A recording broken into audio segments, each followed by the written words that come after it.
I'm Patrick Rowland.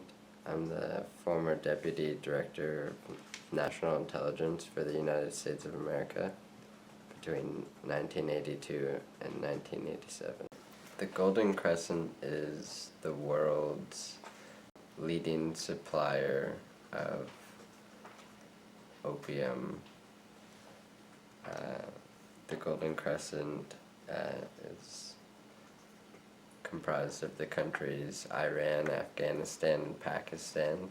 The Golden Crescent is an arid, mountainous terrain inhabited by a nomadic tribal people. In the beginning, Pakistan was king of the Golden Crescent. The Pakistani, at the height of production before 1980, were pumping out 400 tons of raw opium. The traditional Pakistani and Golden Crescent markets were Iran. They had approximately 1 million addicted users, and in the beginning, the Pakistani were not refining the raw opium into the pure heroin that we see nowadays. They would traditionally use the poppy plant as a gum. They would chew it. But ultimately, the CIA became involved in the Golden Crescent because of the Soviet-Afghan War in the 1980s. You see, we were afraid of the commies. We were afraid of the growing sphere of Soviet influence. We were afraid for our future, and we were afraid for America's freedom. Our very way of life was in danger. Farmers have always grown in the Golden Crescent, but as I said before, they would only traffic to local and regional merchants to sell their goods.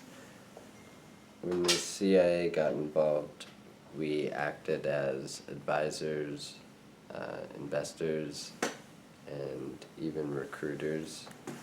Our mission was to expand the operation and production of opium and heroin to a global level.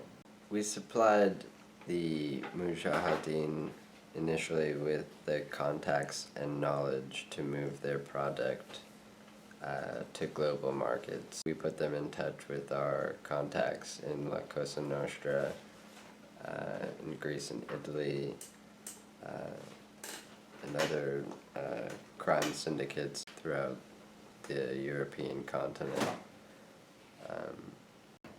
We also supported Pakistani nationals who would traffic the narcotics over from Pakistan and Afghanistan to New York or Canada. These operations would be run in a feudal style. Family members or family friends would be trusted operatives.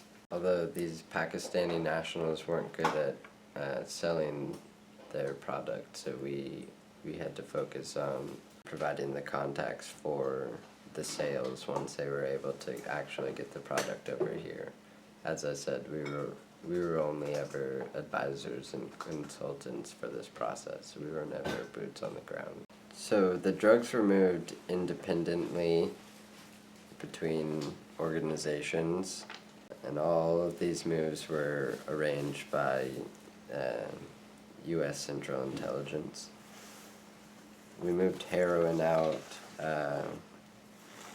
through 5 main smuggling routes.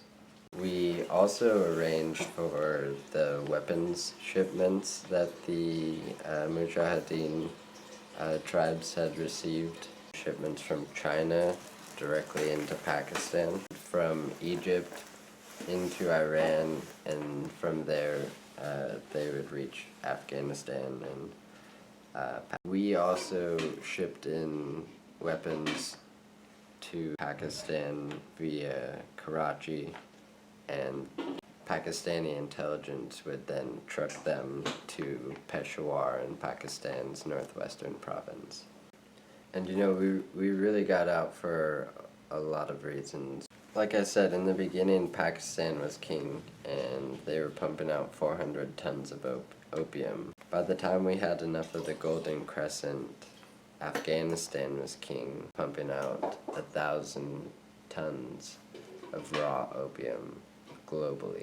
And truth be told, things just got out of our control with the Taliban and how